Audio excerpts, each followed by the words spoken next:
Right.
Class चालू नहीं हुई ना?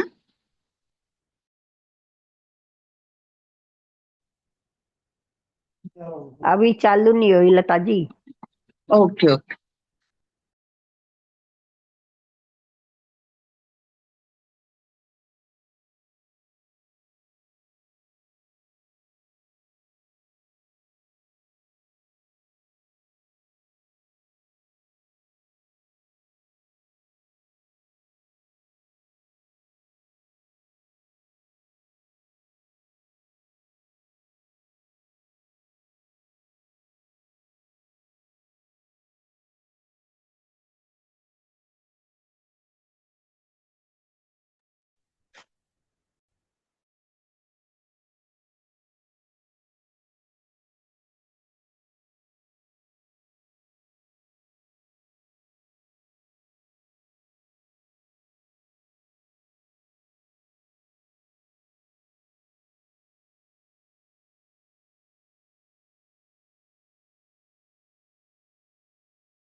नमो अर्यन्ताणं नमो सिद्धाणं नमो आर्याणं नमो वज्रायणं नमो लोये सवसाहुणम् एसो पंच नमोकारो सर्वभावप्रणाशनो मंगलानं च सर्वेसिं परमं हवै मंगलम्। अहो आचार्य भगवान, अहो उपाध्याय भगवान, आप श्री जी ज्ञान के महासागर हैं। आप हमें अप्रत्यक्ष अनुज्ञा पूर्वक आशीर्वाद प्रदान करें, जिससे हम इस अपूर्व ज्ञान को ग्रहण धारण एवं वितरण करने में समर्थ बने। आप श्री जी की महती कृपा होगी। सभी से सादर जय जिनेन्द्र। जय जय जी। जय जिनेन्द्र साहब।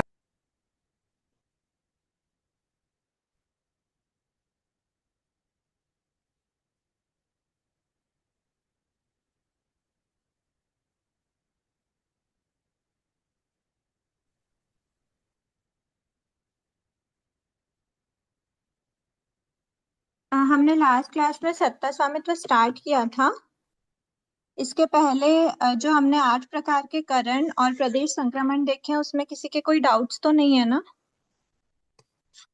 सत्ता कम था स्वामित्व में हमने मैडम, ये समझ में कम आया हमारे, बिल्कुल सर, थोड़ा दिमाग में नहीं बैठे अभी तक। एक बार और रिवीजन हो जाएगा तो फिर समझ में आ जाएंगे। जितने समझ ठीक। में आए, एकदम क्लिक नहीं हुआ होगा, लेकिन बहुत कुछ, अगर कोई आप वापस पढ़ेंगे और फिर अगर कोई डाउट रहता है तो फिर हम लोग देखते हैं। Thank you madam. सत्ता में हम लोगों ने मैंने पहले तो एक, हम लोग साइड में कुछ बना के रख लेते हैं। आज हमको क्या देखना है, जो भी प्रकृतियां हैं वो वापस बता प्रकृति। दीजिएगा ना, विद्यार्थ संक्रमण एक बार वापस बता दीजिएगा, यही समझ में नहीं आया वापस। देखिए, विद्यार्थ संक्रमण एकदम जनरल सा संक्रमण है। ये संक्रमण तभी होता है, उन्हीं प्रकृतियों में होता है जिन प्रकृतियों का बंध नहीं हो रहा है, मतलब बंध विच्छेद हो चुका है। जिस भी गुण स्थान में जीव है, मतलब दो दो टाइप से होता है, एक तो गुण स्थान की अपेक्षा बोलते हैं और एक भाव प्रत्यय की अपेक्षा बोलते हैं। तो उस जीव को मान लो, उस जीव की बात करें भाव प्रत्यय, तो पूरे भाव में उस जीव को जो जो भी प्रकृतियों का बंध नहीं करना है, उनका वो क्या करता है, उनका संक्रमण करता है। दैट संक्रमण इज कॉल्ड विद्यात संक्रमण। ठीक है। और दूसरा होता है कि किसी एक गुण स्थान में वो जितने भी समय तक है, उस गुण स्थान में पूर्व के गुण स्थानों में जो भी बंध विच्छेद हो चुकी हैं और अब उसमें और उसके आगे के गुण स्थानों में नहीं बंधेंगी, ऐसी प्रकृतियों का वो क्या कर देता है, संक्रमण कर देता है। उस संक्रमण को भी हम विच्छेद हो गया तो उसका संक्रमण कैसे करता है? तो विच्छेद हो ही गया तो फिर संक्रमण क्यों करेगा, कैसे करेगा मतलब? विच्छेद हो गया मतलब क्या होता है, बंध विच्छेद हुआ है मतलब अब ऊपर के गुण स्थान, तो जो जो सत्ता में है प्रकृति अभी का। नहीं बंध रही है उसी का ही तो संक्रमण किया जाता है ना, विध्यात संक्रमण में। हाँ। बंधने वाली प्रकृति में, ये जो रिसीवर प्रकृति है ये बंधने वाली होनी चाहिए, इसका बंध होना आवश्यक है। लेकिन ये तो अबद्धिमान बद्धिमान दोनों ही हो सकती है ना, और विध्यात में ये अबद्धिमान होती है। तो जो बंध नहीं रही है, अब हमने एग्जाम्पल लिया ना कि नरक गति नाम कर्म। मान लो कोई जीव फोर्थ गुण स्थान में है। अब फोर्थ गुण स्थान में क्या वो नरक गति नाम कर्म का बंध करता है? नहीं। नहीं करता। तो नरक गति नाम कर्म जो उसके पास स्टॉक में है, सत्ता में पहले से पड़ा हुआ है, उसको वो बद्धिमान जो भी प्रकृति है जो बंध रही है उसमें संक्रमित कर देता है, संक्रमण करता है। तो नरक गति का तो पहले गुण स्थान में विच्छेद हो जाता है ना, जैसे। हाँ, विच्छेद हो गया तभी तो वो नहीं बंध रही ना। यहाँ बस बात इतना है कि जो नहीं बंधती है उसका संक्रमण कर देता है, जो तो नहीं सत्ता में बंधी पड़ा होगी। हुआ है उसका संक्रमण करता है। सत्ता में है, बंद नहीं रही, ऐसा कहना है इसको। सत्ता में तो है ही ना, पर बंध नहीं रही है, उद्वलना कर, अगर सत्ता से खाली करते हैं तो उद्वलना होता है। देखो मैं एक एग्जांपल देती हूँ आप लोगों को, दो संक्रमण को कनेक्ट करके एग्जांपल देती हूँ। देखो एक कोई जीव है, एकेंद्रीय जीव है, ठीक है। ये एकेंद्रीय जीव है, इसने क्या करा, इसने वैक्री द्विक, अपन प्रकृतियां ले लेते हैं। वैक्री द्विक जैसे ही जीव एकेंद्रीय, ये पूरा उसका एकेंद्रीय का भाव है, ये एकेंद्रीय का भाव है, ठीक है। एकेंद्रीय के बाद मान लो ये विकलेंद्रीय का भाव है, और फिर उसके बाद फिर ये जो भी एक्सेट्रा जो भी भाव है, ये विकलेंद्रीय का भाव है, ये एकेंद्रीय का भाव है। इसको थोड़ा सा बड़ा ले लेते हैं ना, ये एकेंद्रीय का भाव है। अब क्या करेगा एकेंद्रीय जीव, मान लेते हैं कि ये देवता से आया है, ये पृथ्वी पानी वनस्पति है और ये देवता से आया है, वनवासी वगैरह जो भी देव आ सकते हैं। अब ये देवता जब आया था तब उसके स्टॉक में वैक्री द्विक था कि नहीं था? उसके तो सत्ता में हो गई ना, देवता के तो वैक्री का उदय रहता है, वैक्री शरीर ही होता है, तो उनके तो सत्ता में होगा। अब वो सत्ता में लेके आया था, और जैसे ही वो एकेंद्रीय बना तो वो क्या करेगा, भाव स्वभाव से उसकी उद्वलना स्टार्ट कर देगा। अंतर्मुहूर्त पश्चात उसकी उद्वलना स्टार्ट करी। अब उद्वलना स्टार्ट करी तो इस प्रोसेस में जब तक वो उद्वलना, मान लो उसने उद्वलना खत्म करने का काल कितना है, पल का असंख्यतम भाग। पल का असंख्यतम भाग काल तक अगर एकेंद्रीय में रहता तो उसकी उद्वलना हो जाती। उद्वलना की संक्रमण, ये ध्यान रखना, जब भी उद्वलना संक्रमण चल रहा है, संक्रमण का क्या अर्थ हुआ, इससे इसमें ट्रांसफर करना। तो जब यहाँ पे सत्ता में होगी तभी तो ट्रांसफर किया जाएगा ना। तो जब भी संक्रमण चल रहा है तब समझना कि इसमें सत्ता में है। तो एकेंद्रीय जीव क्या कर रहा है, यहाँ पे भी सत्ता में थी, यहाँ भी सत्ता में है, यहाँ पे वो सत्ता में तो है लेकिन सत्ता को खत्म करने की प्रोसेस स्टार्ट कर दी है, ठीक है। तो यहाँ पे सत्ता की खत्म करने की प्रोसेस स्टार्ट करी, मतलब उसको हमने नाम दे दिया उद्वलना संक्रमण कर रहा है वो, ठीक है। अब ये जो उद्वलना संक्रमण कर रहा था, और उद्वलना पूरी कब होती, जब पीएबी काल होता। पर पीएबी काल के पहले ही वो जीव एकेंद्रीय को छोड़ के विकलेंद्रीय बन गया, ठीक है। अब उद्वलना तो पूरी हो नहीं पाई, मतलब इसके पूरी लाइफ में उसके पास वैक्री द्विक की सत्ता थी, भले वो सत्ता से बाहर करना चाह रहा था पर सत्ता तो थी, ठीक है। ये सत्ता है और एकेंद्रीय का भाव कंप्लीट होके वो विकलेंद्रीय में चले गया। अब जो विकलेंद्रीय जीव है वो भाव स्वभाव से उद्वलना करता है क्या वैक्री द्विक की? नहीं करता। हमने तो एकेंद्रीय की बात करी है कि बस एकेंद्रीय ही भाव स्वभाव से सत्ता उद्वलना करते हैं। तो ये जो जीव संक्रमण कर रहा था वो उद्वलना संक्रमण था यहाँ तक, ठीक है। अब ये उद्वलना तो नहीं करते लेकिन इनके स्टॉक में पड़ी हुई है, ठीक है। अब ये स्टॉक में पड़ी हुई है लेकिन विकलेंद्रीय जीव वैक्री द्विक का बंध भी नहीं करते, ठीक है। ये आप भले अभी पढ़ा हुआ नहीं है, आगे पढ़ोगे बंध वगैरह में, लेकिन मैं बता रही हूँ कि विकलेंद्रीय जीव वैक्री द्विक का बंध भी नहीं करते उनकी पूरी लाइफ में। तो भाव स्वभाव से वो वैक्री द्विक का बंध नहीं करते पूरे भाव में, तो उसका भी वो क्या सत्ता में तो है, उसका भी वो क्या करेंगे, संक्रमण कर देंगे। लेकिन ये जो विकेंद्रीय जीव जो संक्रमण कर रहा है वो उद्वलना के लिए नहीं कर रहा, वो कर रहा है जस्ट बिकॉज वो बंध नहीं करते, भाव स्वभाव से वो बंध नहीं करता, इसलिए उसकी उद्वलना कर देगा। तो ऐसी उद्वलना कहलाती है विध्यात उद्वलना, वो सॉरी ऐसी संक्रमण कहलाता है विध्यात संक्रमण। अभी तक जो संक्रमण किया जा रहा था वो उद्वलना संक्रमण था, क्योंकि वो भाव स्वभाव से केंद्रीय बना और उद्वलना करता है, और उद्वलना करे बिना मतलब सत्ता से खाली हुए बिना वो विकेंद्रीय में चले गया, विकेंद्रीय में बंध योग्य नहीं है, तो इसीलिए वो विकेंद्रीय में बंध योग्य नहीं होने से उसका भी संक्रमण करेगा, बध्यमान जो भी कोई भी बध्यमान प्रकृति में। तो विकेंद्रीय के भाव में जो संक्रमण कर रहा है उसको हमने नाम दिया विध्यात संक्रमण, और इसमें वो सत्ता खाली भले पीएबी काल रहे भी तो भी सत्ता खाली नहीं कर पाएगा। ठीक है, ये हो गया विकेंद्रीय का। और उसके बाद फिर जब भी वो गया तो फिर वो जिस भाव लास्ट तो से सत्ता रहेगी इसमें, पूरी खाली नहीं होगी। सत्ता पूरे भाव में रहेगी, सिर्फ मैंने बताया ना उद्वलना थोड़ा हैवी अमाउंट का मतलब हाई इंटेंसिटी का संक्रमण होता है, क्योंकि मैडम मान लो इसने बाद में मनुष्य भाव में ले लिया तो फिर क्या करेंगे, विकलांग का मनुष्य भाव में आ गया, फिर वो आप आगे पढ़ोगे, बाद में पढ़ोगे फिर क्या होगा। मनुष्य बनता है तो फिर से वो वैक्री की सत्ता का बंध करना स्टार्ट कर देता है, बंध होता है, बध्यमान प्रकृति है तो उसका फिर संक्रमण नहीं होता, फिर संक्रमण रुक जाता है। दीदी मैं एक बात पूछूं क्या? मतलब उसका यथाप्रवृत्त संक्रमण होगा, उसका विध्यात नहीं होगा मतलब। हाँ बोलो।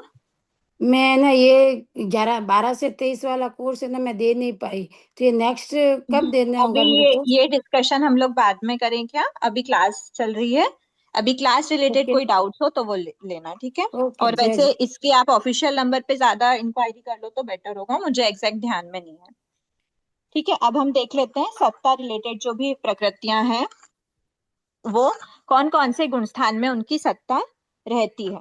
ठीक है, तो एक बात तो मैं आप लोगों को थोड़ा सा बता देती हूँ कि कोई भी प्रकृति, देखो 16 प्रकृतियां जो होती हैं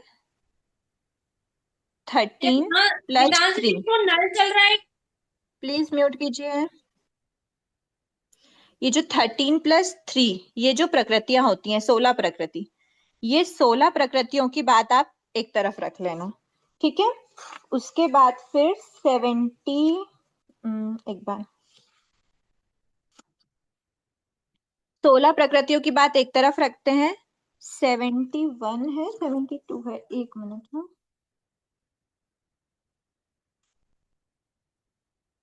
72 प्रकृतियों की बात हम एक तरफ रखेंगे, ठीक है। और उसके अलावा फिर मोहिनी कर्म की प्रकृतियों की बात हम एक तरफ रखेंगे, ठीक है। मोहिनी कर्म की कौन सी वो हम देख लेंगे, संज्वलन प्लस पुरुष वेद, ठीक है। पुरुष वेद है नहीं, तीनों वेद है, मोहिनी कर्म की प्रकृति है, मोटा मोटा ये बात है। तो अब हमको क्या देखना है, इनके अलावा ये प्रकृति क्या है, सबसे पहली बात तो ये देखना कि हमको एक एक प्रकृतियों की सत्ता बतानी है, ठीक है। तो सत्ता जब भी बतानी है ना, तो सत्ता किसी भी प्रकृति की सत्ता कब हटती है, कब, देखो मूल कर्म की अपेक्षा मैंने बताया था कि मूल कर्म की अपेक्षा तो सत्ता एक बार चली गई तो वापस आती नहीं है, लेकिन कुछ उत्तर प्रकृतियां ऐसी हैं जिनकी सत्ता जाने के बाद वो वापस आ सकती है, जैसे अनंतानुबंधी चतुष्क है। अनंतानुबंधी संयोजना कर दी, उसको खत्म कर दिया, वापस से वो फर्स्ट सेकंड गुण स्थान में आता है तो उसकी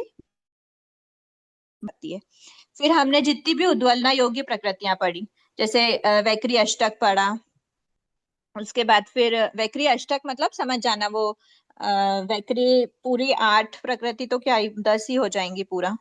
वैक्री चतुष्क है और देव द्विक है, नरक द्विक है, ठीक है, ये प्रकृति हो गई। हाँ वैक्री अष्टक ही हुआ ना, ये वैक्री अष्टक है। और आहारक की बात हमने करी, मतलब इनकी जो प्रकृतियां हैं, आहारक चतुष्क, इनकी जो प्रकृति, ये जो प्रकृतियां हैं, इन प्रकृतियों की सत्ता अगर एक बार चली गई तो वापस आ भी सकती है, क्योंकि ये क्या करा, ये जीव ने सिर्फ उद्वलना करी है, इनकी उद्वलना करी जिन जिन प्रकृतियों की, सम्यक वेदनी है, सम्यक मिथ्यात्व वेदनी है, इनका हमने क्या देखा, इन प्रकृतियों की उद्वलना हो सकती है। तो अगर उद्वलना हो गई फिर से सत्ता क्रिएट की जा सकती है, अगर वापस त्रिपुंज बनाएगा तो इन की प्रथमोपशम वापस करेगा तो इनकी सत्ता वापस बन सकती है। वहां वापस से वो ऊपर के गुण स्थानों में आके हारक द्विक का बंध कर सकता है, मतलब आहारक चतुष्क की सत्ता फिर से क्रिएट हो सकती है। इनकी वापस से क्रिएट हो जाती है जब उद्वलना हो गई है, उसके पश्चात जब भी वो उन गुण स्थान मतलब उन जीव वैसे वैसे गति के जीव में आता है तो फिर वो उनकी वापस से बंद करता है तो सत्ता क्रिएट हो जाती है। मतलब उद्वलना होने के पश्चात भी सत्ता क्रिएट की जा सकती है। ठीक है, अब कुछ बेसिक्स बता रही हूँ मैं एक बार मोटा मोटा। फिर उसके अलावा फिर क्या बात है कि जो भी प्रकृति, अब पीछे से एक बार, क्योंकि हम सत्ता की बात कर रहे हैं तो हमको क्या करना है, क्षय करते जाना है। तो अब प्रकृति पीछे से बात कर लेते हैं। 14th गुण स्थान है, ठीक है। 14th गुण स्थान में सभी प्रकृतियां पूर्ण रूप से क्षय हो चुकी होती हैं, फिर वो जीव मोक्ष अवस्था को प्राप्त कर लेता है। इस अंतिम समय, मान लो ये 14th गुण स्थान का लास्ट समय, इस अंतिम समय में कुछ प्रकृति है और उसके पहले वाला जो समय होता है इसको हम बोलते हैं चरम समय और इसको हम बोलते हैं द्विचरम समय। ठीक है, DCS। तो ये चरम समय में जिन प्रकृतियों की सत्ता रहती है, मतलब कुछ प्रकृतियों की सत्ता रहती है, और जो द्विचरम समय होता है उसमें अधिकांश प्रकृतियों की सत्ता खत्म हो जाती है। ठीक है, 72 प्रकृतियों की का क्या होता है, स्तिबुक संक्रमण होता है। स्तिबुक संक्रमण हमने क्या पढ़ा कि स्तिबुक संक्रमण क्या होता है, ये मान लो उसकी सत्ता है, ये उदयमान प्रकृति है और ये अनुदयमान प्रकृति है। तो अनुदयमान प्रकृति की एक एक सत्ता, एक एक समय की सत्ता क्या होती जाती है, इस रूप में कन्वर्ट होती जाती है। ऐसे करते करते इसके 2 समय की सत्ता बचती है, इसकी 1 समय की सत्ता बचती है, और लास्ट समय में इसकी सत्ता पूरी खत्म हो जाती है और इसकी सिर्फ 1 समय की सत्ता बचती है। वो वाली सत्ता भी इस रूप में कन्वर्ट हो गए, मतलब उसके प्रदेश भी इस रूप में कन्वर्ट हो गए। तो ये सिर्फ 1 समय का जो लास्ट बचा, जब अनुदयमान की सत्ता खत्म हो गई, सिर्फ 1 समय तक उदयमान की सत्ता बची। तो ये जो लास्ट समय है, ये सत्ता 14th गुण स्थान के लास्ट समय में, एक बार वापस से उदय स्वामित्व याद है तो बहुत अच्छी बात है, नहीं याद है तो एक बार अपने बुक के पन्ने खोलिए और बताइए 14th गुण स्थान के लास्ट समय में कितनी प्रकृतियों का उदय हमने देखा था। 13।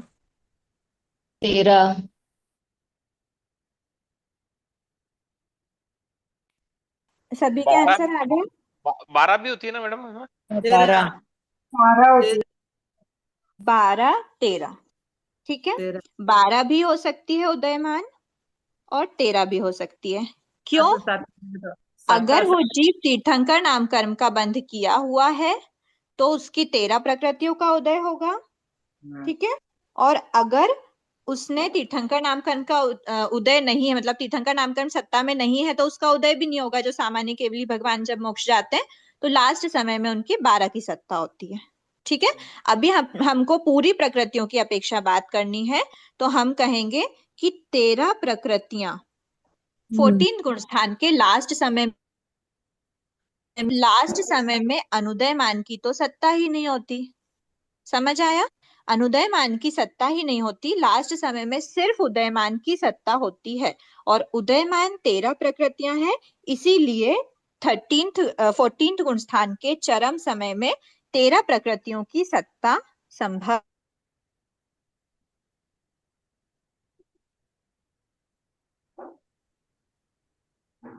पीछे है।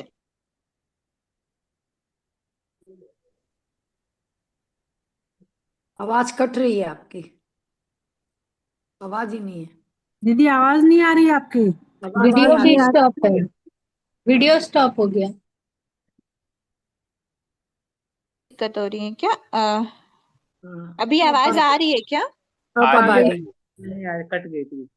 देखो, हमने क्या बोला कि जिन प्रकृतियों का स्तिबुक संक्रमण होता है, ऐसी स्तिबुक संक्रमण वाली जो प्रकृतियां होती हैं, लास्ट स्तिबुक संक्रमण जब इनका होता है, हमने बताया ना कि स्तिबुक संक्रमण अयोग्य अवस्था में भी हो ही सकता है, क्योंकि उसके लिए कोई विशेष प्रयत्न की आवश्यकता नहीं होती, बस वो उदयमान होना चाहिए। अनुदयमान की उदयमान में संक्रमण होता है। तो लास्ट समय तक भी स्थिबुक संक्रमण हो रहा है, पर लास्ट समय में अनुदयमान की सत्ता नहीं होती, टोटली उदयमान में कन्वर्ट हो जाती है। और उसके एक समय पहले तक अनुदयमान की सत्ता होती है। ठीक है, जब उदयमान की 2 समय बचते हैं, उस समय अनुदयमान का एक समय, मतलब ये द्विचरम, उदयमान के 2 समय बचे हैं, मतलब ये समय कौन सा हुआ? द्विचरम समय हुआ। तो द्विचरम समय तक अनुदयमान की सत्ता रहती है, उसके आगे नहीं रहती। तो ऐसी 72 प्रकृतियां हैं जो उदय मतलब 14 गुण स्थान में तो है सत्ता में, लेकिन उनका उदय नहीं होता, इसीलिए वो स्थिबुक संक्रमण से निकलती जाती हैं। समझ आया? 72 प्रकृति। मैडम द्विचरम में तो 85 होती है ना, द्विचरम में तो। ना तो 85 हो गई ना। अच्छा, अभी मैं जो बता रही ना, पहले वो सुनिए। 72 प्रकृतियां ऐसी हैं जिन प्रकृतियां, अभी 85 की तो हमने बात ही नहीं कही। आप लोग इतने आगे चले जाते हैं ना, तो फिर मेरे को लगता है कि आपको आता है सब, तो मैं क्या पढ़ाऊं। अभी तो हमने ऐसी कुछ बात ही नहीं करी। अभी मैं बस इतना समझाना चाह रही हूँ, जब आप लोग ऐसे पॉइंट्स लेके आते हो ना, तो जो बिल्कुल फ्रेशर्स हैं उनके लिए बहुत कंफ्यूजन हो जाती है कि 85 कहाँ से आ गया। मैं बहुत स्लो जाके कोशिश कर रही हूँ आप लोगों को एग्जैक्ट समझ में आ जाए, और रटने वाली बात नहीं है, कॉन्सेप्ट को समझो, हमेशा टिका रहेगा। लास्ट समय में 13 प्रकृतियों की सत्ता होती है, क्योंकि वो उदयमान है। और 72 प्रकृतियां ऐसी टॉप हो गया उनकी फिर। सत्ता रहती है, क्योंकि वो अनुदयमान है। ठीक है, अब इसका मतलब ये तो नहीं हुआ कि लास्ट समय में जिनकी सत्ता है उनकी द्विचरम में नहीं होगी। वो फिगर हम बाद में कैलकुलेट करेंगे, वो टेबल चार्ट हम सब बाद में देखेंगे। अभी मैं जो ये बताना चाह रही हूँ उसको समझिए। लास्ट समय में 13 प्रकृति और द्विचरम समय में 70 प्रकृतियां स्थिबुक संक्रमण के द्वारा क्षय होती है। मैं यहाँ पे प्रकृतियों के क्षय की बात कर रही हूँ कि कौन सी प्रकृति किस किस अवस्था में क्षय होती है। तो लास्ट समय वाली जो है वो तो मतलब लास्ट समय तक रहती है, उसके बाद वो क्षय होकर जीव मोक्ष अवस्था को प्राप्त करता है। 13 प्रकृतियों के क्षय की हमने बात कर ली, कौन कौन सी हम बाद में खोलेंगे। संक्रमण द्वारा क्षय को प्राप्त होती हैं। ठीक है, ये 72 प्रकृतियां कौन कौन सी है बाद में देखेंगे। अब उसके पहले कोई सी प्रकृति अगर क्षय को प्राप्त होती है, तो वो प्रकृतियां हैं, उसके पहले 13th में भी जैसी थी वैसी रहती हैं। उसके पहले आता है, ये मान लो 14th गुण स्थान था पूरा, ये 13 था, ये है 12th। अब 12th गुण स्थान में लास्ट समय तक किसकी सत्ता रहती है? ज्ञानावर्णी, ज्ञानावर्णी, दर्शनावर्णी, दर्शनावर्णी और अंतराय। हमने देखा कि इनकी सत्ता 12th गुण स्थान के लास्ट समय तक रहती है, और 13th गुण स्थान के फर्स्ट समय में इनकी सत्ता नहीं होती, मतलब सत्ता का क्षय हो चुका है। इस समय तक सत्ता है और इस समय से सत्ता क्षय हो चुका है। अब ज्ञानावर्णी, दर्शनावर्णी, अंतराय तो हमने मूल कर्म की अपेक्षा बोल दिया। ज्ञानावर्णी की 5 प्रकृतियां, दर्शनावर्णी की 4 प्रकृतियां और अंतराय की 5 प्रकृतियां, ये जो 14 प्रकृति होती हैं, इन 14 प्रकृतियों का क्षय कब होता है? 12th गुण स्थान के लास्ट समय तक इनकी सत्ता। अभी बस इतना देख लेते हैं कि सत्ता कहाँ तक रहती है, क्योंकि हमको प्रकृतियों की ही सत्ता देखना है कहाँ तक है। तो 13 प्रकृतियों की सत्ता 14 के चरम समय तक रहती है। 72 प्रकृतियों की सत्ता द्विचरम समय तक रहती है। 14 प्रकृतियों की सत्ता 12th गुण स्थान के लास्ट समय तक रहती है। अब ये दर्शनावर्णी है, दर्शनावर्णी में से देखो, अब दर्शनावर्णी में हमारे 5 प्रकृतियां रह गई हैं, निद्रा द्विक और स्त्यानर्धी त्रिक। ठीक है, 4 की हमने अंतिम समय तक बता दी, ये 12th का चरम समय है। चरम समय तक इतनी सत्ता रहती है 14 प्रकृतियों की। अब जो बताया, हाँ, अब जो बताया है कि ये 2 है और ये 3, शेष जो 5 प्रकृति हैं, इनकी सत्ता कब कब जाती है? तो बता रहे कि निद्रा द्विक। अब आप मुझे बताइए 12th गुण स्थान में क्या निद्रा द्विक का उदय होता है? नहीं। इसके उदय योगी गुण स्थान 1 से 11 ही है। हाँ और वो भी उपशमक श्रेणी की अपेक्षा, शपक श्रेणी की अपेक्षा तो वो और पहले ही उसका मतलब समझो कि शपक श्रेणी में रहता ही नहीं। तो 12th गुण स्थान में निद्रा द्विक अनुदयमान प्रकृति है, लेकिन उसकी सत्ता है। तो उसकी सत्ता कब जाएगी और कैसे जाएगी? क्या वो स्त्रीबुक संक्रमण करा दें उसका भी? तभी जाएगी दर्शन में। देखो, चौथे स्त्रीबुक संक्रमण किस प्रकृति का स्त्रीबुक संक्रमण होता है? जो अनुदयमान है, ठीक है, लेकिन उसकी सत्ता है। तभी एक आप या तो अपने नोट्स में ये लिख के रख लो कि स्त्रीबुक संक्रमण उन्हीं प्रकृतियों का, मतलब उन्हीं मत लिखना, उन प्रकृतियों को हम स्त्रीबुक संक्रमण के द्वारा क्षय करवाते हैं जो प्रकृतियां अनुदयमान है लेकिन उनकी सत्ता है। तो उनकी सत्ता है और अनुदयमान प्रकृति है, तो वो उदयमान के रूप में कन्वर्ट होती हैं, दैट इज कॉल्ड स्त्रीबुक। वापस एक बार गुण बोलेंगे आप?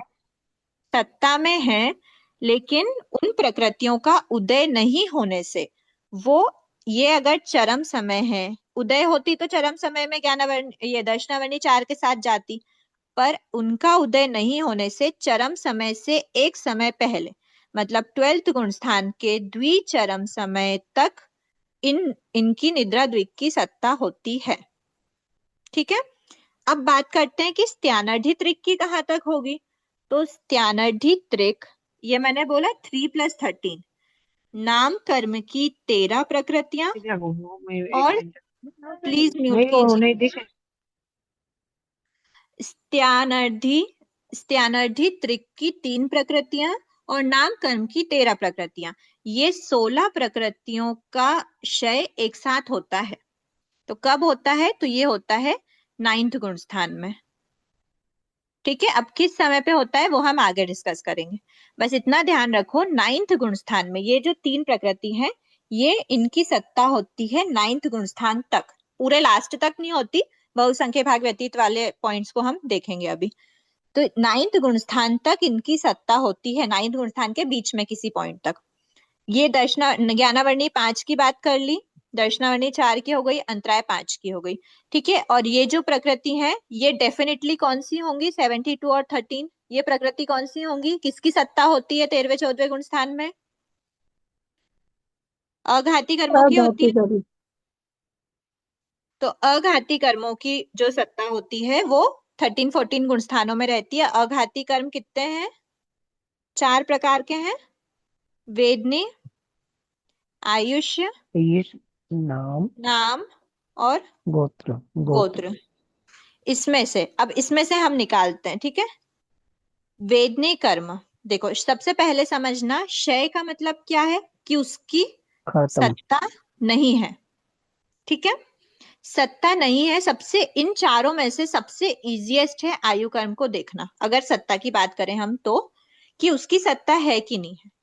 एक भाव का जीव है, एक भाव के जीव में ऐसे, क्योंकि बाकी प्रकृति, बाकी जो कर्म होते हैं वो बहुत सारे स्टॉक में रखे रहते हैं, उनकी सत्ता रखी रहती है किसी भी भाव में जीव जाए। लेकिन आयुष्य कर्म के साथ ऐसा है कि आयुष्य कर्म के साथ जिस आयु से उत्पन्न होता है, जब तक वो अगले भाव की नई आयु का बंध नहीं करे, तब तपता वाला होता है, बराबर। जो करेंट आयु उसकी चल रही होती है भुज्यमान आयु, भुज्यमान आयु ही सत्ता में होती है। और जो आयुष्य बंध हो जाता है उसके बाद से लेकर अंतिम समय तक वो 2 आयु की सत्ता वाला होता है, एक तो बद्धिमान होती है और एक भुज्यमान होती है, बराबर। ये समझ आया? अब ये जो बद्धिमान आयु है वो किसकी होगी? जिसको अगला भाव करना है। और ये हम जिस 13 14 गुण स्थान की बात कर रहे हैं वो तो उसका चरम भाव है, क्योंकि जीव को मोक्ष जाना है, तो उसकी सेकेंड आयु तो होगी ही नहीं। और जो एक इकलौती आयु पूरे भाव में है वो कौन सी है? हमको सबको पता है कौन सी आयुष्य है वो सत्ता में? मनुष्य आयु। मनुष्य आयु। बद्धिमान तो होगी नहीं ना, बद्धिमान मतलब अगले भाव में जो यूज में आनी है, जिसका बंध किया अगले भाव के लिए। तो मनुष्य आयु है, सत्ता में सिर्फ और सिर्फ मनुष्य आयु ही है, शेष 3 आयु सत्ता में नहीं है। तो उनके सत्ता क्षय हो चुका है, मतलब सत्ता क्षय हो चुका है ऐसा बोलेंगे, कब क्षय हुआ उसके बारे में हम विवक्षा नहीं कर रहे, मतलब अभी नहीं बात कर रहे। तो आयुष्य कर्म की एक ही आयु की सत्ता है। वेदनी कर्म में, वेदनी में हमने देखा था उदयमान, उदयमान या तो सात वेदनी भी हो सकती है या फिर असात वेदनी भी हो सकती है, तो दोनों की ही सत्ता हमको एंडिंग तक लेनी पड़ेगी। एंडिंग तक लेनी पड़ेगी मतलब क्या, अगर सात वेदनी उदयमान है तो उसकी सत्ता लास्ट तक होगी, असात की स्त्रीबुक संक्रमण में चली जाएगी, एक समय पहले तक ही उसकी सत्ता होगी। और अगर असात का उदय है तो लास्ट समय में असात की सत्ता होगी और सात वेदनी की स्त्रीबुक संक्रमण के द्वारा चली जाएगी, सेकेंड लास्ट तक की सत्ता होगी। तो वेदनी कर्म की दोनों की सत्ता हमको 13-14 में देखना है, आयुष्य में एक की देखना है। गोत्र कर्म में उच्च गोत्र नीच गोत्र दोनों की सत्ता होती है, ठीक है, उसकी भी हम बात करेंगे, उदयमान अनुदयमान जैसी रहती है वो भी, ठीक है। हाँ, तो ये उदयमान लास्ट समय में कौन सी रहती है उदयमान? अच्छा, लास्ट समय की बात ने नीच गोत्र का उदय कहाँ तक देखा था? पांचवा गुण स्थान तक। फिफ्थ गुण स्थान, तिर्यंश हाँ। तिर्यंश श्रावक की अपेक्षा, अगर हाँ। मनुष्य श्रावक होगा तो उच्च गोत्र का उदय है, पर तिर्यंश श्रावक की अपेक्षा नीच गोत्र का पांचवा उदय हमने देखा था फिफ्थ गुण स्थान तक। उच्च गोत्र का उदय कहाँ तक देखा था? 14 तक। 14th गुण स्थान तक देखा था। तो 13-14 गुण स्थान में उदयमान क्या है? उच्च गोत्र। उच्च गोत्र। तो लास्ट समय उदयमान प्रकृति लास्ट समय तक सत्ता होगी, अनुदयमान प्रकृति की द्विचरम समय तक सत्ता होगी। तो गोत्र कर्म की जो दो हैं उसमें से नीच गोत्र की तो 14th के द्विचरम समय तक सत्ता रहती है और उच्च गोत्र की चरम समय तक सत्ता रहती है, मतलब लास्ट तक, ठीक है। अब जब हम प्रकृतियां खोलेंगे तब एक बार वापस इनको देख लेंगे, मोटा मोटी एक बार मैं वापस बोलिए, कॉन्सेप्ट समझा रही हूँ। वापस बोलिए, उच्च गोत्र नीच गोत्र। उच्च गोत्र की सत्ता लास्ट समय तक रहती है, चरम समय तक। नीच गोत्र का उदय नहीं है क्योंकि अनुदयमान प्रकृति है, तो उदय नहीं होने के कारण से 14th गुण स्थान के द्विचरम समय तक ही सत्ता होती है। द्विचरम समय तक क्यों होती है? क्योंकि इसकी सत्ता चरम समय में उच्च गोत्र के रूप में स्त्रीबुक संक्रमण के द्वारा संक्रमित हो गई है, अब उसकी सत्ता नहीं बची, अब वो उच्च गोत्र के रूप में कन्वर्ट हो गई है। इसीलिए द्विचरम समय तक ये जो हम 72 प्रकृति बोलते हैं ना, इसी में ही नीच गोत्र भी आता है, ठीक है। अब उसके बाद बात किसकी करना है? सिर्फ नाम कर्म शेष बचा। तो नाम कर्म की 13 प्रकृतियों का 9th गुण स्थान में क्षय होता है, 9th गुण स्थान के एक पर्टिकुलर टाइम पर 13 प्रकृतियों का क्षय होता है, ठीक है। तो 13 में से जितनी भी रिमेनिंग प्रकृतियां बची, टोटल कितनी होती हैं? 93 प्रकृति होती हैं। 93 प्रकृतियों में से 13 प्रकृतियों का स्त्रीबुक संक्रमण के द्वारा, सॉरी, 9th गुण स्थान में क्षय को प्राप्त हो जाती हैं। तो रिमेनिंग जितनी प्रकृति बची, शायद 80 ही होना चाहिए अगर मैं गलत नहीं हूं तो, हाँ, 80 नाम कर्म की प्रकृतियां जो रहती हैं, वो 80 नाम कर्म की प्रकृतियां कहाँ तक होती हैं? ये डीसीएस तक होती हैं, 14th के डीसीएस तक। एक मिनट, 13 प्रकृति नहीं, 80 डीसीएस में भी होती है वो, हम मतलब ठीक है देखेंगे एक बार, इसको नहीं कैलकुलेट करते हैं, कौन कौन सी प्रकृति है ना, अभी वो फिगर कैलकुलेट नहीं करते हैं, थोड़ा कंफ्यूजन। Please mute.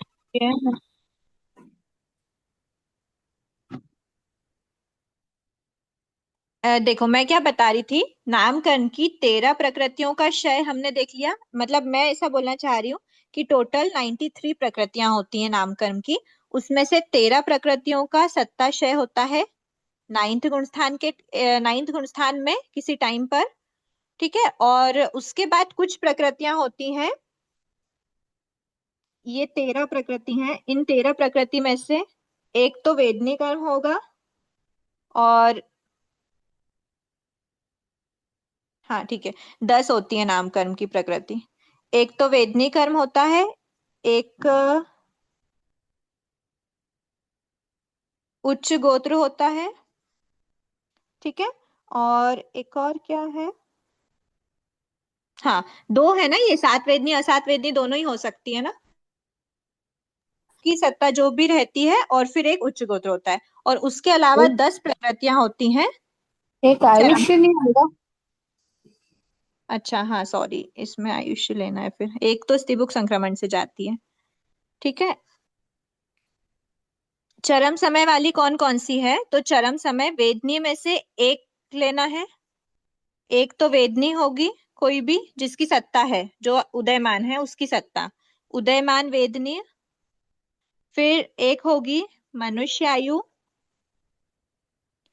एक होगी उच्च गोत्र। ये तीन प्रकृतियों की तो सत्ता क्या होती है, मतलब बचे हुए कर्मों की अपेक्षा, और नाम कर्म में से नाम कर्म की 10 प्रकृतियां, ऐसे ये 13 प्रकृतियों की सत्ता होती है 14th के चरम समय तक। ठीक है, उसके बाद जितनी प्रकृतियां बची वो स्त्रीबुक संक्रमण के द्वारा क्षय होती हैं। नाम कर्म की इसमें कैलकुलेट कर लेना, बाकी और फिर जो भी होगी, एक तो वेदनी कर्म की होगी, एक नीच गोत्र होगी, और बाकी शायद ये आ रहा है ना, 70 आ रहा है फिगर, हाँ, तो 70 नाम कर्म की प्रकृतियां 14th गुणस्थान के द्विचरम समय तक उनकी सत्ता होती है। 70 के बाद एक वेदनी कर्म और एक नीच गोत्र, ये टोटल 72 प्रकृतियां स्त्रीबुक संक्रमण द्वारा क्षय को प्राप्त होती हैं। इसमें एक गड़बड़ हुई है, यहाँ पर ना एक तीर्थंकर नाम कर्म भी आना चाहिए, क्योंकि वो लास्ट समय तक होता है। चलो हम देखते हैं वो कौन सा क्या गड़बड़ हो रही है। तीर्थंकर नाम, अच्छा तीर्थंकर नाम कर्म तो इसी में आ जाएगा ना, नाम कर्म में ही, हाँ बराबर बराबर, कोई दिक्कत नहीं, नाम कर्म की 10 प्रकृतियों में ही आ जाएगा। अगर सामान्य केवली भगवान है तो उनके नाम कर्म की 9 प्रकृतियों की सत्ता मानेंगे, और तीर्थंकर भगवान है तो नाम कर्म की 10 प्रकृतियों की सत्ता मानेंगे। ठीक है, तो अभी बहुत सारा मिक्सअप हो गया।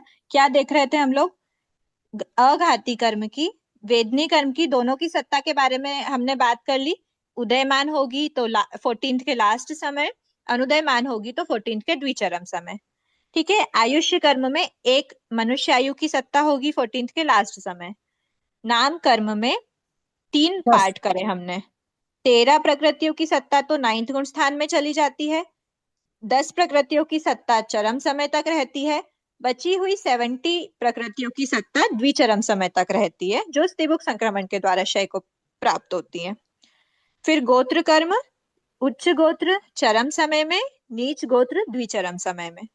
ठीक है, आप लोग जब लिख रहे हो ना आपके उसमें, तो थोड़ा सा मतलब व्यवस्थित करके लिख लेना। एक बार फिर से रिपीट कर देती हूँ, अघाती कर्मों की जो प्रकृतियां हैं उनकी सत्ता कब कब तक रहती है वो हम देख रहे हैं।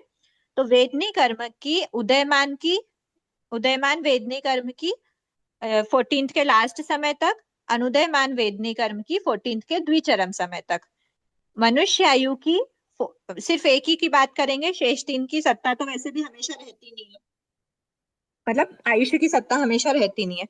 तो मनुष्य आयु 14th के चरम समय तक, नाम कर्म के 3 पार्ट करे, 13 प्रकृतियां अलग, 10 प्रकृतियां अलग, 70 प्रकृतियां अलग। तो 70 प्रकृतियां स्त्रीबुक संक्रमण के द्वारा प्राप्त क्षय को प्राप्त होती हैं, मतलब द्विचरम समय तक रहती है। 10 प्रकृतियां चरम समय तक, उदयमान होने से थोड़ा सा चरम समय धीरे तक। बोलिए, लिख रहे हैं, थोड़ा सा धीरे बोलिए। 70 की सत्ता कब तक, 70 स्तुभुक संक्रमण से जाएगी? 70 स्त्रीबुक संक्रमण से जाएंगी, द्विचरम समय तक सत्ता रहती है। अभी हम लोग पूरे को वापस करेंगे, आप बस एक बार समझ लीजिए कॉन्सेप्ट, फिर हम जब करेंगे ना तो आपको इजी रहेगा। तब मैं फिर अगर अभी समझा रही हूँ फिर अभी उस समय डिटेल्स में नहीं लूंगी, मतलब भाव कम ही है ऐसे, ताकि आप लोग को क्लिक, आप ऐसा मत समझो कि एक बार हो गया तो हो गया, अभी ये चीजें वापस रिपीट होनी है। बस मैं आपको एक साइड में शॉर्ट नोट्स बनवा के रख रही हूँ, ताकि जब आप आगे पढ़ोगे तो आपको मतलब रटना नहीं पड़ेगा, जल्दी समझ आ जाएगा कि कौन कौन सा को हमने कहाँ तक लिया था। ठीक है, तो 13 प्रकृति 9th गुण स्थान में हो जाती है, 10 प्रकृति चरम समय तक रहती हैं, और 70 प्रकृति द्विचरम समय तक सत्ता रहती है, और चरम समय में स्त्रीबुक संक्रमण के द्वारा वो क्षय को प्राप्त होती है। ये 70 स्त्रीबुक संक्रमण वाली है। सत्ता कहाँ तक पूछेंगे, सत्ता पूछेंगे तो कहाँ तक बताएंगे, द्विचरम समय तक सत्ता होती है, चरम समय में नहीं होती। ठीक है। और क्षय कैसे होता है? स्त्रीबुक संक्रमण के द्वारा क्षय होता है। और इनका तो पूरा भोग के ही क्षय होता है और इनका क्षय कर दिया जाता है। इनका मामूली क्षय होता है, स्त्रीबुक संक्रमण नहीं बोलना। ठीक है, ये हो गई नाम कर्म की। और गोत्र कर्म में नीच गोत्र की द्विचरम समय तक स्त्रीबुक संक्रमण के उदयमान प्रकृति है, इसीलिए वो क्षय को प्राप्त होती है। अब हम देखते हैं ज्ञाति कर्म। ज्ञानावर्णी 5 की बात कर ली, दर्शनावर्णी 4 की और अंतराय 5 की। ये 14 प्रकृतियां 12th गुण स्थान के चरम समय तक इनकी सत्ता होती है।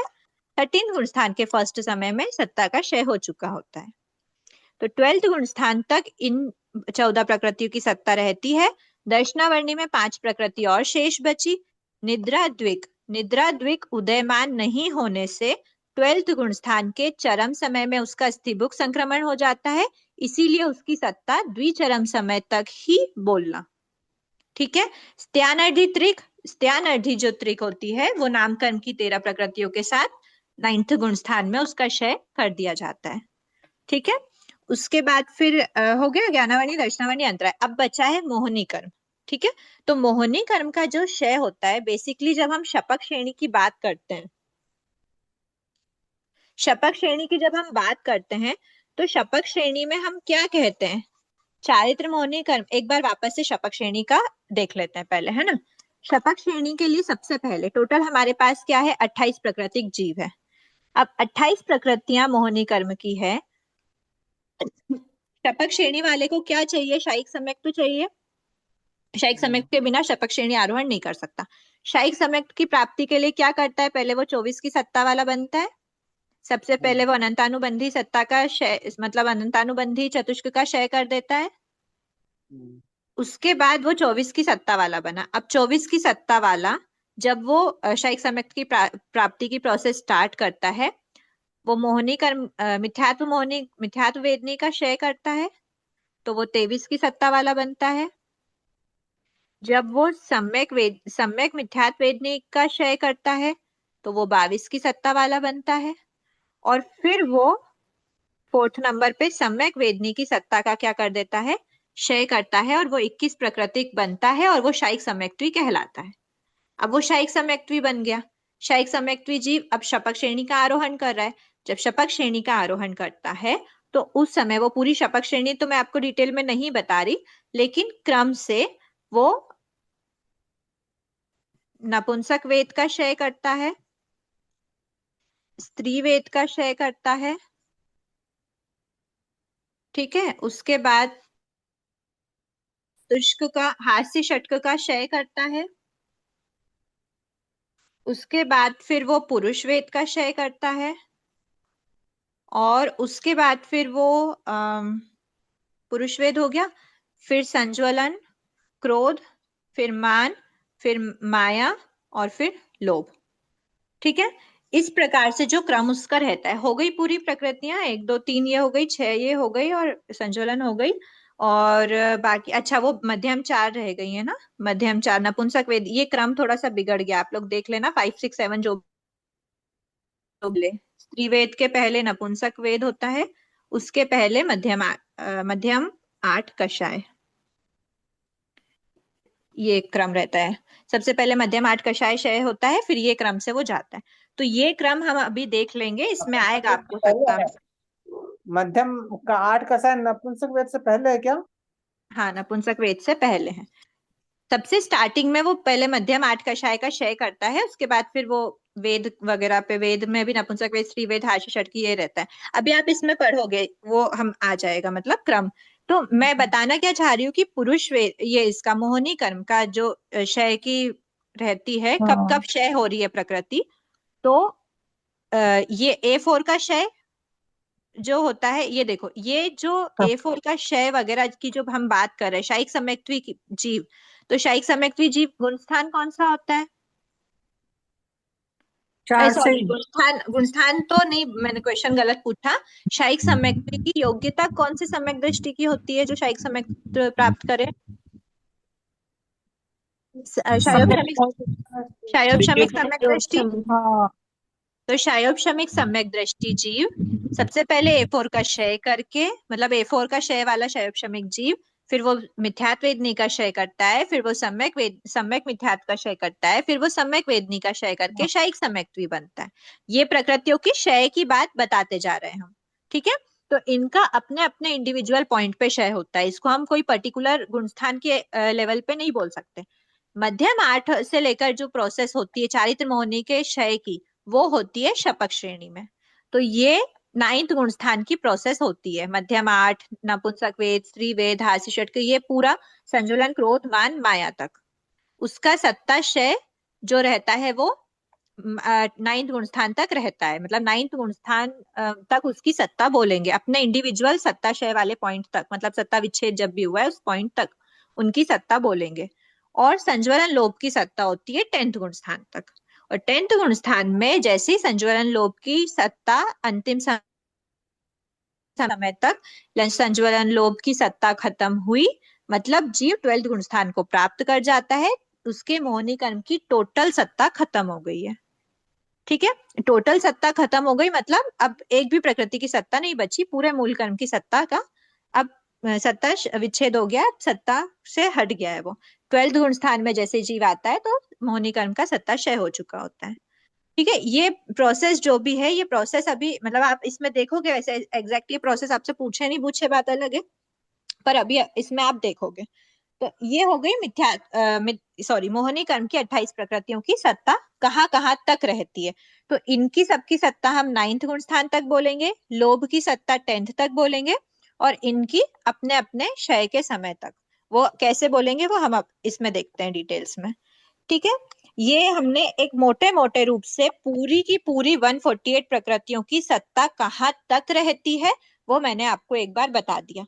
अब उसके बाद हम क्रम से देखते चलते हैं। तो सबसे पहले किसी भी कौन सा क्वेश्चन मिटा रहा हूं मैं, सबसे पहले अगर हम इनकी 8 कर्मों की बात करें तो 8 कर्म में सबसे पहले किसका क्षय होता है? मोहिनी कर्म का। हाँ, उसके बाद किसका क्षय होता है? ज्ञानावर्णी कर्म का, दर्शनावर्णी कर्म का, अंतराय और कर्म। अंतराय का। उसके बाद फिर किसका क्षय होता है? चारों अघात। ठीक है, तो ये क्रम रहता है मूल कर्म की अपेक्षा। अब इसमें भी मोहिनी कर्म में सारी की सारी प्रकृतियों का क्या होता है, जैसे पहले हमने ये यहाँ से लेकर यहाँ तक बात कर ली, उसके बाद फिर इनका सबका कहाँ तक हो रहा है? माया तक, 9th गुण स्थान में हो रहा है। ठीक है, 9th गुण स्थान में इसी के बीच में किसी पॉइंट पर हमारी नाम कर्म की 13 और दर्शनावर्णी मतलब स्त्यानर्धी, त्रिक, इनको भी हमको इसी में बताना रहेगा। और फिर मोहिनी की टोटल क्षय के पश्चात फिर अगला नंबर किसका आता है? निद्रा द्विक का, द्विचरम समय, और फिर ज्ञानावर्णी, दर्शनावर्णी, अंतराय की शेष प्रकृतियों का चरम समय। तो ये 12th गुण स्थान तक। 14th गुण स्थान में 72 प्रकृतियों का सत्ता क्षय मतलब सत्ता से हटती है, क्षय को प्राप्त होती है, वो 72 प्रकृतियों का द्विचरम समय तक सत्ता बोलेंगे, और फिर 13 प्रकृतियों को चरम समय तक सत्ता बोलेंगे। तो इस प्रकार हम सत्ता का अरेंजमेंट अब इसमें बताएंगे कि कौन सी प्रकृतियों की कहाँ तक सत्ता होती है। इसके अलावा मैं आपसे पूछना चाहूंगी, मान लो कोई जीव शपक श्रेणी वाला नहीं है, अगर वो उपशमक श्रेणी वाला है, तो अब अपने उपयोग से बताना कि उसके कौन से गुण स्थान तक किन किन प्रकृतियों की सत्ता संभव है। मतलब मोटे मोटे रूप से कितनी है टोटल, भले काउंट मत करो, पर कितनी की सत्ता नहीं होना कंपलसरी है, पहले ये बताओ। उपशमक श्रेणी के लिए ज्ञानावर्णी की 5 मैं बताती जाती हूँ, यस और नो बताते जाना। ज्ञानावर्णी की 5 प्रकृति सत्ता में हो, उपशमक श्रेणी का आरोहण कर सकता है। कर सकता है। दर्शनावर्णी की 4 प्रकृति सत्ता में है तो आरोहण कर सकता है। कर सकता है। निद्रा द्विक सत्ता में है तो आरोहण कर सकता है। कर सकता है। ज्ञानार्धी त्रिक अगर सत्ता में है तो आरोहण कर सकता है। नहीं। वही पॉइंट है, देखो ये जो हमने बात करी ना, ये क्षय की बात कर रहे हैं। अगर ये प्रकृति क्षय को प्राप्त हो गई, क्षय को कौन सी प्रकृतियां प्राप्त होती हैं? सिर्फ शपक श्रेणी में आरोहण करने वाला जीव ही प्रकृतियों का क्षय करता है, उपशमक श्रेणी वाला क्षय नहीं करता। तो ये जो 9th गुण स्थान हमने बोला है वो उपशमक श्रेणी का गुण स्थान है, सॉरी शपक श्रेणी का गुण स्थान है। उपशमक श्रेणी वाला इनका क्षय नहीं कर सकता, क्योंकि मतलब वो श्रेणी का रूल ही वो है ना कि शपक श्रेणी मतलब प्रकृतियों का क्षय करते हुए आगे बढ़ना। वापस भी तो आएगा। उपशमक वापस आता है, वो पॉइंट तो एक तरफ है ही, लेकिन स्त्यानर्धी त्रिक की सत्ता, स्त्यानर्धी त्रिक की सत्ता के साथ उपशमक श्रेणी का पूरा आरोहण करके 11 तक पहुंच रहा है। तो आप लोगों ने बोला नो, बल्कि उसका आंसर है यस। उस क्या बोला मैंने? स्त्यानर्धी, हाँ, सत्ता के साथ चढ़ रहा है, तो यस।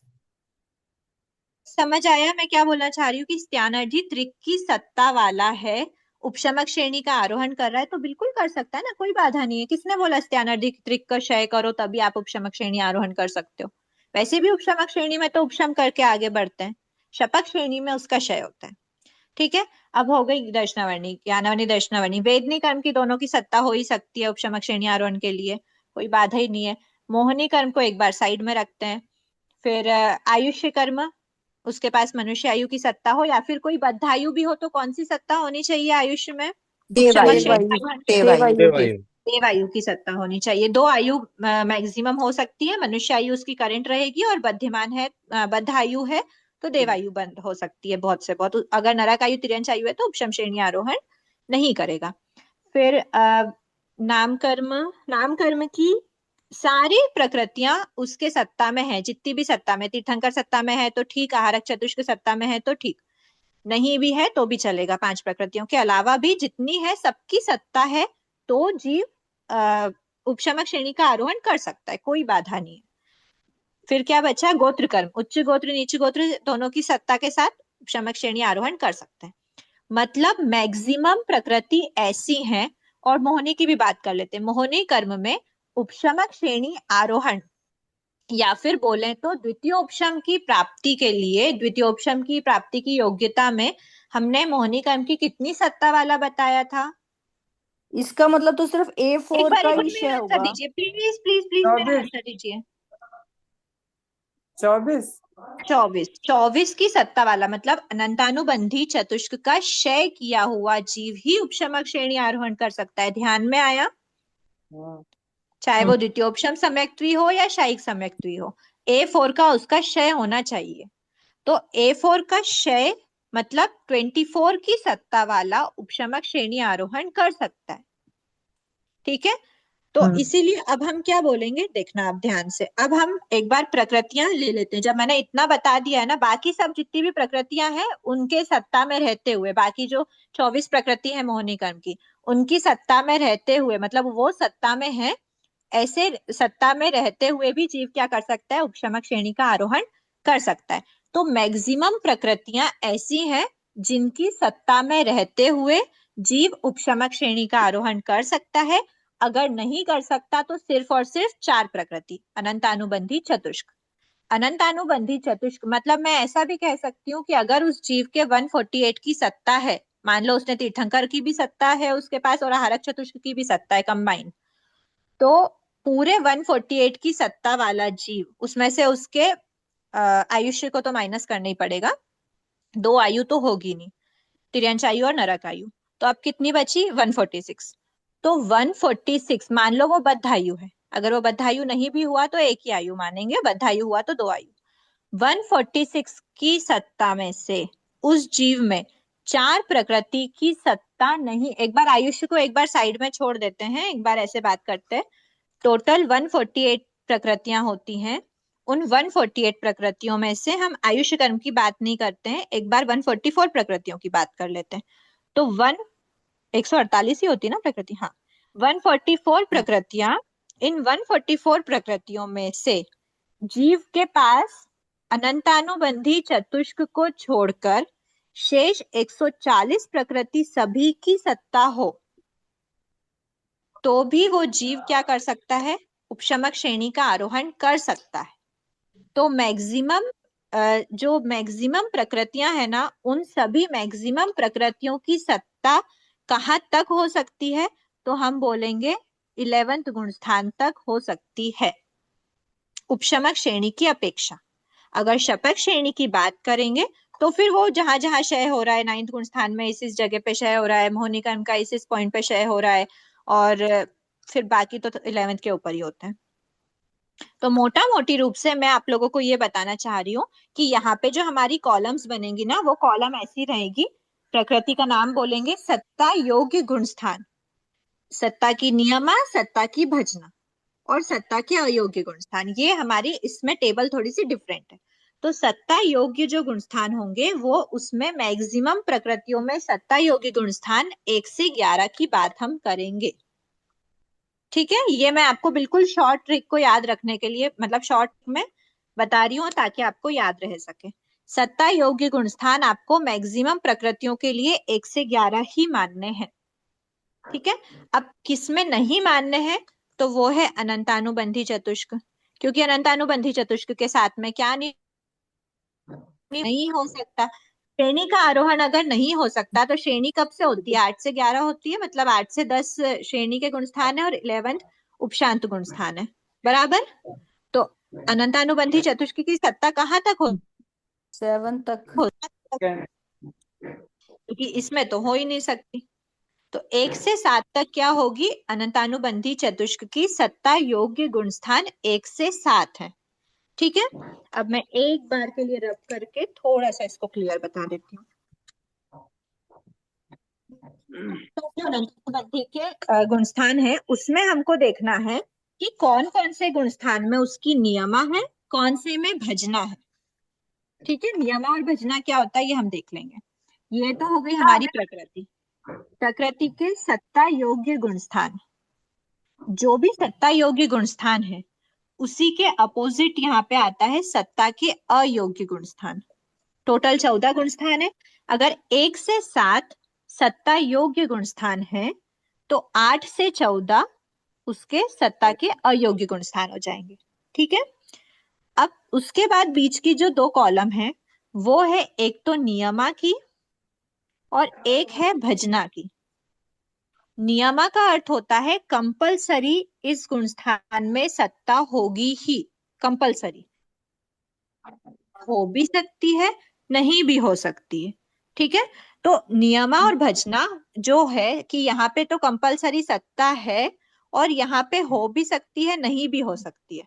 तो ये जो नियमा और भजना के जो गुण स्थान होंगे वो सत्ता योग्य गुण स्थान में से ही निकाले जाएंगे, क्योंकि सत्ता है तभी तो हम बोल रहे हैं कि कंपलसरी है या फिर कंपलसरी नहीं है। सत्ता तो होना आवश्यक ही है ना।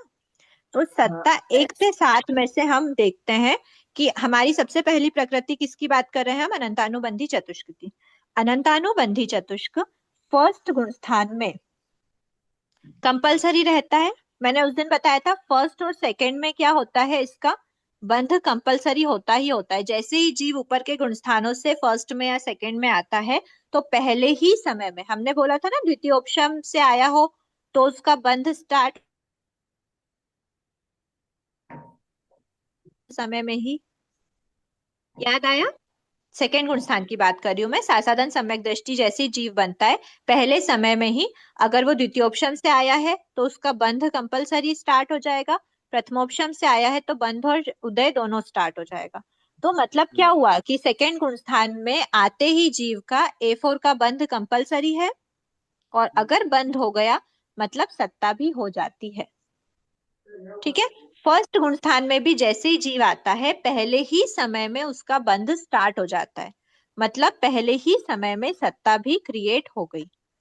तो फर्स्ट में सेकंड में कंपलसरी है कि सत्ता होगी ही होगी। ठीक है, फिर बात करते हैं थर्ड गुण स्थान की। थर्ड गुण स्थान को एक बार साइड में रखते हैं, हम बात करते हैं 4 से 7 की।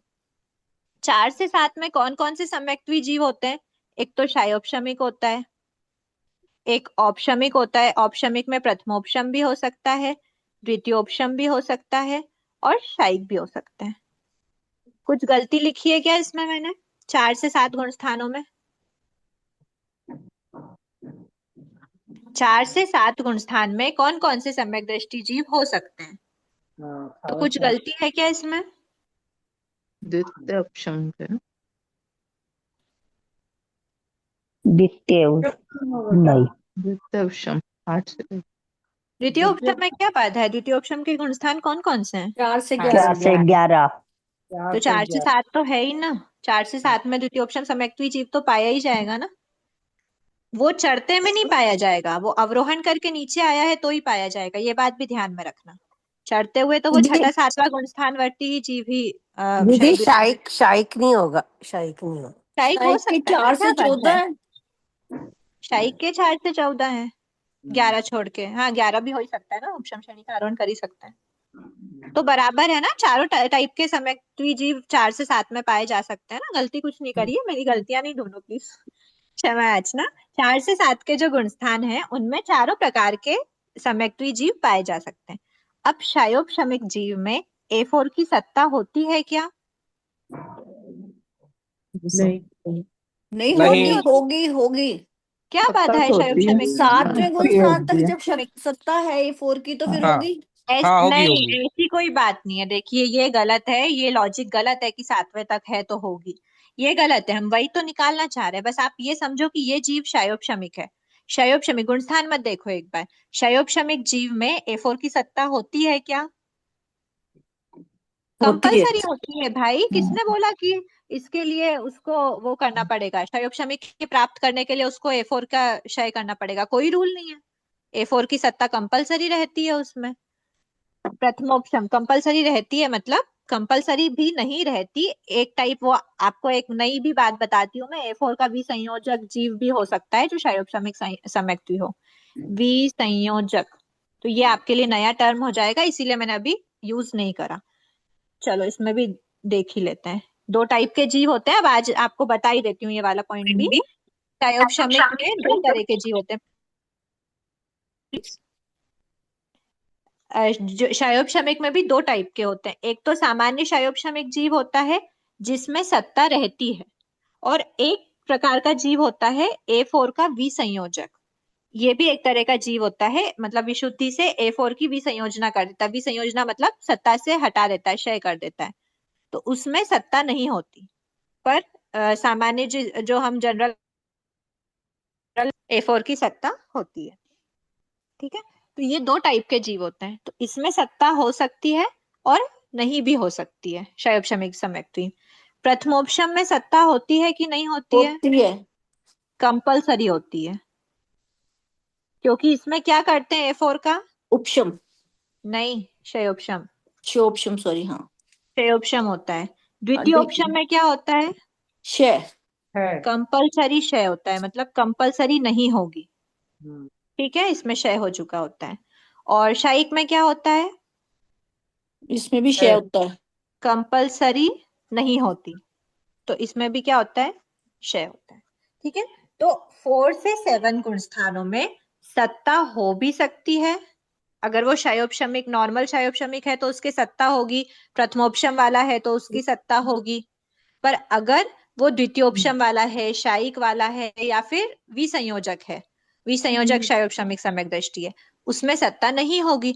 मतलब क्या बोल रहे हैं कि 4 से 7 में होने की भी संभावना है और सत्ता से रहित वाला जीव की भी संभावना है।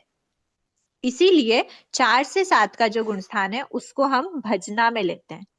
4 से 7 गुणस्थान में A4 के सत्ता की भजना है। ठीक है, अब उसके अलावा एक गुणस्थान हमारा बचा है जो है थर्ड गुणस्थान। थर्ड गुणस्थान में क्या बताया? अगर ये जो क्षय वाला, अच्छा मैंने मिटा दिया ना, ये द्वितीयोपशम वाला था और एक विसंयोजक था और एक शायिक था। शायिक सम्यक्त्वी थर्ड में आ सकता है क्या? नहीं आ सकता। नहीं। नहीं आ नहीं। सकता। विसंयोजक जीव, एक बार आप लोग को पता नहीं है तो उसकी बात नहीं करते हैं। द्वितीयोपशम का आपको पता है, द्वितीयोपशम वाला थर्ड में आ सकता है। द्वितीयोपशम सम्यक्त्व है, याद करिए, द्वितीयोपशम सम्यक्त्व है जघन्य, एक और समय, उत्कृष्ट, 6 आवली का में सेकंड गुण स्थान प्राप्त करेगा। अगर नहीं किया तो फिर 3 पुंज में से किसी का भी मिथ्यात्व का भी उदय आ सकता है, सम्यक मिथ्यात्व का भी उदय आ सकता है और सम्यक वेदनी का भी उदय आ सकता है। तो थर्ड गुण स्थान में तो जा ही सकता है ना ये। द्वितीय उपशम वाला, ये पूरा द्वितीय उपशम वाला था, हाँ। द्वितीय उपशम वाला थर्ड गुण स्थान में जा सकता है। ठीक है, तो थर्ड द्वितीय उपशम वाला जो है वो थर्ड गुण स्थान में जा सकता है। द्वितीय उपशम वाले की सत्ता होती है क्या A4 की? सत्ता तो नहीं होती इसके। नहीं होती। तो थर्ड गुण स्थान में अगर कोई सामान्य जीव है, सामान्य क्षयोपशमिक जीव, अनुश्री, द्वितीय उपशम में वो उसको थर्ड गुण स्थान कैसे लेंगे? तो उसमें उपशम थोड़ी न नहीं लिया, द्वितीय उपशम में नहीं लिया। द्वितीय उपशम का काल पूरा होने के बाद 3 पुंज में से किसी भी एक पुंज का उदय होता है, पर उसकी द्वितीय उपशम में सत्ता नहीं है ना, और वो थर्ड गुण स्थान में आ गया, और थर्ड गुण स्थान में A4 का बंध नहीं होता, हमने सेकंड गुण स्थान में विच्छेद किया है उसका। अच्छा, हाँ ठीक है। थर्ड गुण स्थान में उसका बंध नहीं है, मतलब सत्ता भी नहीं हुई ना। हाँ ठीक है। तो अगर वो द्वितीयोपशम सम्यक्त्वी जीव है तो द्वितीयोपशम के A4 की सत्ता नहीं होती। थर्ड गुण स्थान में जब वो जाता है उसका बंध नहीं होने से उसकी सत्ता नहीं होती। तो थर्ड गुण स्थान में सत्ता होने की भी संभावना है, इसीलिए थर्ड गुण स्थान में भी इसके सत्ता की भजना है। ठीक है, ये हो गया अनंतानुबंधी चतुष्क की बात। यहां तक क्लियर है क्या? फिर हम आगे की प्रकृतियां देखते हैं। यहाँ तक एक बार आपको क्लियर? आज थोड़ा सा मतलब सब चीजें समझाने में थोड़ा सा रहा, मुश्किल रही, लेकिन समझ में आ गया होगा शायद अब। दीदी थर्ड वाला थोड़ा नहीं समझ आया, वापस समझाए। थर्ड गुण स्थान का देखो, थर्ड की आगति बताओ। थर्ड में गति मत बताओ, आगति बता दीजिए। थर्ड गुण स्थान में कौन कौन से जीव आ सकते हैं?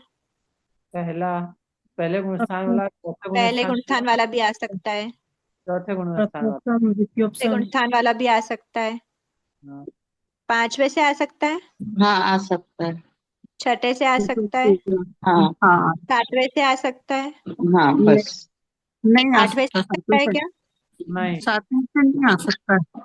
सातवें से नहीं आएगा। सातवें से नहीं आ सकता। ना। नहीं आ सकता। तुम हो तो आज अब अगर ये है तो ये तो मिथ्या दृष्टि है। मिथ्या दृष्टि में अनंतानुबंधी की सत्ता होती है कि नहीं होती है? होती है। इसके अगर मिथ्या दृष्टि से आया तो सत्ता होगी। अब 4 5 6, 4 5 6 में क्षयोपशमिक जीव भी होते हैं और प्रथमोपशम वाले जीव भी होते हैं, द्वितीयोपशम वाले जीव भी होते हैं और शायिक भी होते हैं। अब जो शायिक होगी उसकी, वो तो पहली बात शायिक वाला तो थर्ड में आता ही नहीं है, हटा दें। 4 5 6 से थर्ड में आने वाला जीव कौन होगा? या तो क्षयोपशमिक होगा, प्रथमोपशम वाला होगा या द्वितीयोपशम वाला होगा। बराबर है। अब प्रथमोपशम में सत्ता का क्या होता है? कंपलसरी रहती है। द्वितीयोपशम में सत्ता नहीं रहती, नहीं रहती। क्षयोपशमिक में सत्ता हो भी सकती है, नहीं भी हो सकती। नहीं हो सकती वाला विसंयोजक वाला जीव है और हो सकती है वाला पॉइंट सामान्य क्षयोपशमिक है। अब जब ये जीव सत्ता वाला अगर थर्ड में जाएगा तो उसकी सत्ता होगी, और सत्ता नहीं वाला जो जीव है विसंयोजक हो या फिर द्वितीयोपशम वाला हो, जब वो थर्ड में जाएगा तो थर्ड में नई सत्ता का बंध होता है क्या? नहीं। नई सत्ता नहीं बन सकती, मतलब A4 का बंध नहीं होता, मतलब नई सत्ता नहीं बन सकती, तो उसकी सत्ता नहीं होगी। तो थर्ड गुण स्थान में उसकी नियमा मतलब उसका सत्ता हो भी सकती है, संभव है, और सत्ता का नहीं होना भी संभव है। जब होना नहीं होना दोनों संभव होता है उस केस को हम बोलते हैं इसकी भजना है। समझ आया? इसीलिए थर्ड गुण स्थान को हमने भजना वाले जो गुण स्थान है उसमें रखा। क्लियर हुआ अभी? हाँ हुआ, क्लियर हुआ।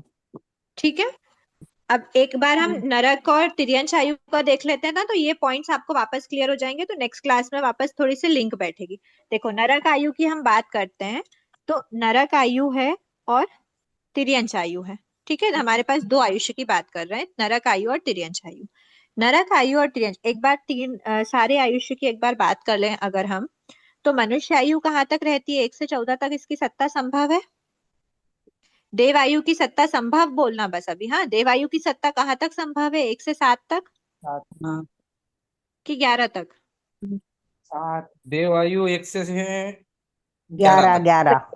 11 11 तक ही संभव होगी ना, क्योंकि अगर देवायु का मतलब बद्ध आयु है तो देवायु होगी, तभी तो वो अनुत्तर विमान में जाएगा। अगर श्रेणी से काल करेगा तो आयुष्य तो सत्ता में होनी पड़ेगी।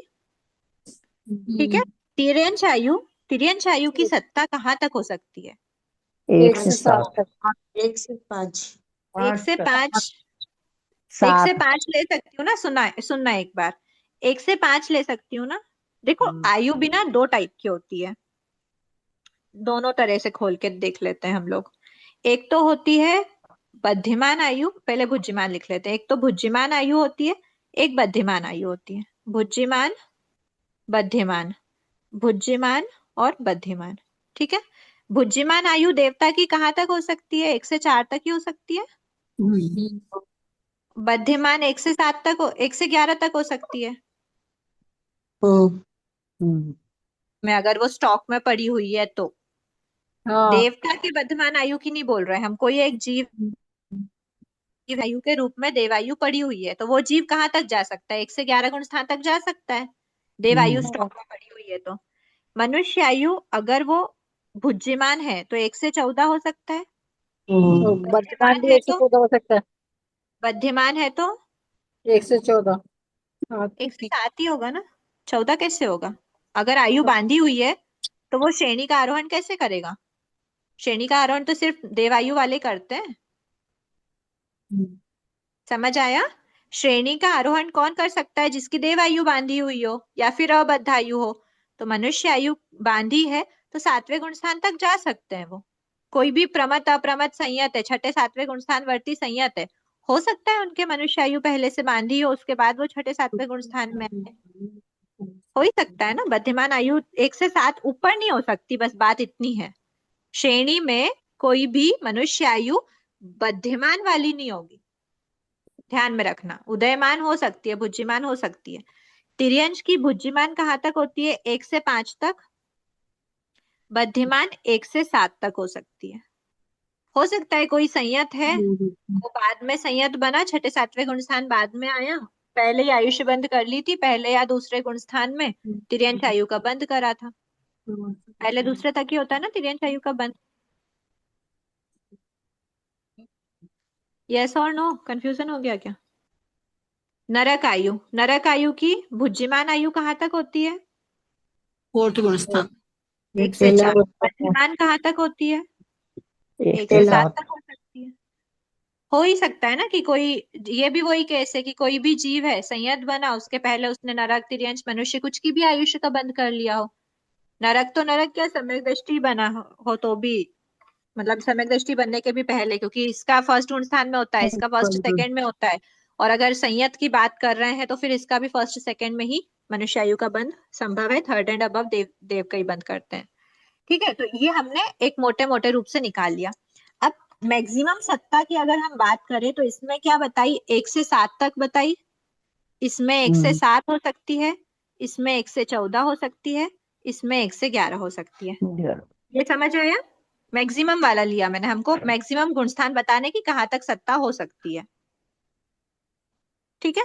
अब बात अगर हम नरक और तिर्यंश की, 1 से 7 है, मनुष्य की 1 से 14 है, तो मनुष्य और देवता की हम बाद में बात करें क्योंकि ये बाद के गुणस्थान की बात हो रही है। अभी 1 से 7 में अगर हम नरक और तिर्यंश को देखेंगे तो नरक और तिर्यंश आयु की बात हो रही है। हाँ, नरक और तिर्यंश आयु कौन कौन से गुणस्थान, मतलब इनके सत्ता योगी गुणस्थान तो क्या हो गए? 1 से 7 हो गए। 1 से 7 उनके सत्ता योगी गुणस्थान है। उसमें से इसको यहाँ लिख देती हूँ मेरे को, नरक आयु और तिर्यंश आयु, इसके सत्ता योगी गुणस्थान कितने हो गए? 1 से 7। अब कौन कौन से गुणस्थानों में उसकी कंपलसरी रहेगा और कौन से गुणस्थानों में अब 1 से 7 अगर यहाँ पे है तो मैं 8 से 14 यहाँ पे लिख देती हूँ। ठीक है, इनकी सत्ता के अयोग्य है। अब कौन से में कंपलसरी रहेगा और कौन से में भजना है? आयुष्य की बात कर रहे हैं तो आयुष्य, नरक आयु, तिर्यंश आयु, इसके बिना, मतलब अगर गुणस्थान वाइज हम देखें 1 से 7 है, पहला गुण स्थान है। क्या कंपलसरी है कोई जीव पहले गुण स्थान में है तो उसकी नरक आयु या तिर्यंश आयु उसकी सत्ता में हो? अपने आप से सोचना। कोई एक जीव है, मान लो किसी भी ए नाम का कोई जीव है। इस ए नाम का जीव जो कि मिथ्या दृष्टि जीव है, उस मिथ्या दृष्टि जीव में मान लो कोई, मैं मिथ्या दृष्टि मनुष्य की बात कर रही हूँ कि मिथ्या दृष्टि मनुष्य है और उसने देवायु का बंध करा। फर्स्ट गुण स्थान में तो देवायु का बंध हो ही सकता है। तो मनुष्य आयु वर्तमान में है और देवायु का बंध करा, तो फर्स्ट गुण स्थान में इन दोनों की सत्ता होना कंपलसरी थोड़ी है। नहीं नहीं है। दीदी। अब चलो, अब मैं जीव है, सेकंड गुण स्थान वाला मनुष्य है, सेकंड गुण स्थान वाला मनुष्य है और उसने देवायु का बंध किया। सेम केस है। जरूरी नहीं है कि नरक और तिर्यंश वाला ही सेकंड में जाए। मनुष्य और देवायु की सत्ता वाला सेकंड में जाए विथआउट नरक और तिर्यंश आयु, संभव है। Third, fourth, fifth, sixth, seventh, कोई भी गुण स्थान में ऐसा कंपलसरी है क्या कि इस गुण स्थान में अगर जीव है, मान लो मैं आपसे पूछती हूँ, एक बार साइड रखते हैं पूरा बोर्ड, मैं आपसे पूछती हूँ कि कोई एक जीव है जो पांचवें गुण स्थान में, तो क्या कंपलसरी है कि उसके नरक या तिर्यंश की सत्ता होगी ही, नरक तिर्यंश आयु की? कंपलसरी नहीं है। मैं सातवें गुण स्थान की बात करूं, सातवें गुण स्थान का कोई जीव है, कंपलसरी है क्या कि उसकी नरक और तिर्यंश की सत्ता हो, तिर्यंश आयु नरक आयु की? तीसरे गुण स्थान में कोई जीव है, तीसरे गुण स्थान में कोई जीव, मतलब आयुष्य में ना कंपलसरी वाली नरक आयु तिर्यंश आयु में कंपलसरी वाली बात ही नहीं होगी। इसलिए कोई भी गुण स्थान में उसकी नियमा होना जरूरी नहीं है, लेकिन भजना सब में हो भी सकती है, नहीं भी हो सकती है। हमने अभी देखा ना बद्धिमान और ये सब, अगर वो बांधी हुई हो तो फिर वो सत्ता होगी, अगर वो भुज्यमान हो तो सत्ता होगी, पर ना तो बांधी हुई है। मान लो सेवंथ गुण स्थान का कोई मनुष्य है जिसने देवायु बांधी, अब ना तो उसके उदय में चल रही है, ना तो भुज्यमान आयु है और ना ही उसको बद्यमान आयुष्य बोलेंगे या बद्ध आयुष्य बोलेंगे? बद्ध आयुष्य बोलेंगे ना, बद्यमान नहीं बोलेंगे। हाँ हाँ, बद्ध आयु बोलेंगे, बद्धमान मतलब बंध रही। हाँ ठीक है, बंद तो सॉरी। नहीं रहेगी। हाँ। हाँ, बंध नहीं रही है वो, बंध चुकी है, इसलिए बद्ध आयु बोलेंगे।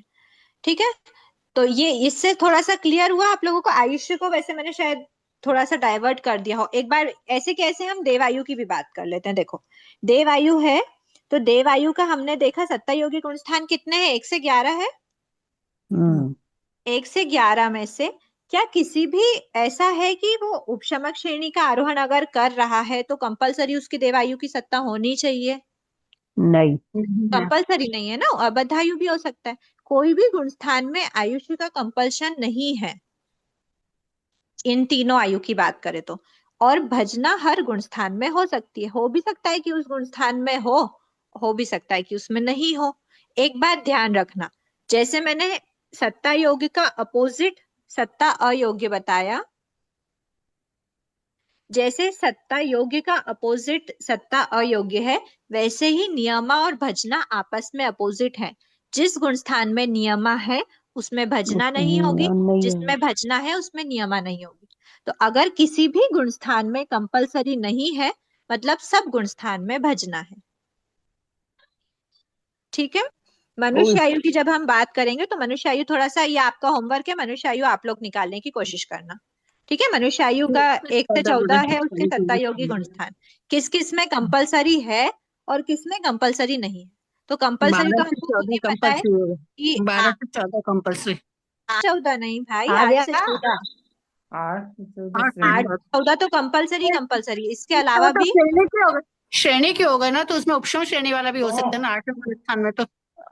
अच्छा हाँ, तो सॉरी हाँ। मनुष्य आयु तो होगी ना उसकी, हाँ। मनुष्य आयु होगी तभी तो वो करेगा। और इसमें मैं छठा सातवां गुण स्थान भी बोल दूं, हाँ। क्योंकि छठा सातवां भी मनुष्य आयु के उदय वाले ही होगा, उदय है मतलब सत्ता में है मनुष्य आयु, तो ये तो कंपलसरी है। बाकी भजना आप लोग बताना, इसमें भजना और इसमें होगी कि इसमें होगी, किसमें होगी, ये होमवर्क है। ठीक है, आज क्लास थोड़ी सी लंबी चल गई समय आज का। एक आप लोगों के लिए गुड न्यूज है कि आप लोगों की एग्जाम अप्रैल में नहीं होगी, मई की जब भी जो भी डेट होगी वो आउट हो जाएगी, लेकिन आप लोगों के लिए और स्पेशली मेरे लिए भी ये रिलीफ है कि अप्रैल में एग्जाम लेने का उन्होंने मना करके अभी आगे के लिए रखा है। अब आगे जब भी होगी वो मतलब डेट आउट हो जाएगी। ठीक है, तो अभी हम लोग एक बार रिवीजन मतलब एक बार पूरा सिलेबस कंप्लीट करके फिर थोड़ा सा लगभग एक वीक का आपको ब्रेक मिलेगा जब मैं क्लासेस नहीं ले पाऊंगी, तो उसमें आप लोग पूरा सिलेबस गुणस्थान स्वरूप और स्पेशली ये वाली बुक आप लोग रिवाइज करके रखना। और उसके बाद फिर जब मैं वापस आके हम लोग जो भी 2-3-4 हफ्ते जितने भी हमको मिलेंगे रिवीजन के लिए, तो उसमें हम लोग वो आपके डाउट सॉल्विंग भी ले लेंगे और प्लस पूरा रिवीजन भी हो जाएगा। ठीक है, तब तक आप लोग तैयारी करके रखना। क्वेश्चन नहीं आ रहे कि इस बार? क्वेश्चंस असल में बनाए नहीं है मैंने और मुझे टाइम नहीं मिल पाया, तो अगर टाइम रहता है या पुराने कुछ मिल जाते हैं तो मैं आंटी से मंगवाती हूँ। ठीक, आज इतना ही रखते हैं। अहो आचार्य भगवान, अहो उपाध्याय भगवान, आपकी कृपा से जो ज्ञान हमने सीखा है वह ज्ञान हमारे भीतर विनय की अभिवृद्धि करे, सहनशीलता का विकास करे, सरलता को बढ़ाए, हम निष्प्रिय बने, अनासक्त बने, यत्नशील बने, पांचों इंद्रियों पर विजय प्राप्त करें और शीघ्र ही परम वितरागता को प्राप्त करें। हमसे हुई अविनय साधना के लिए समय जय जय समय अर्चना। क्षमा याचना।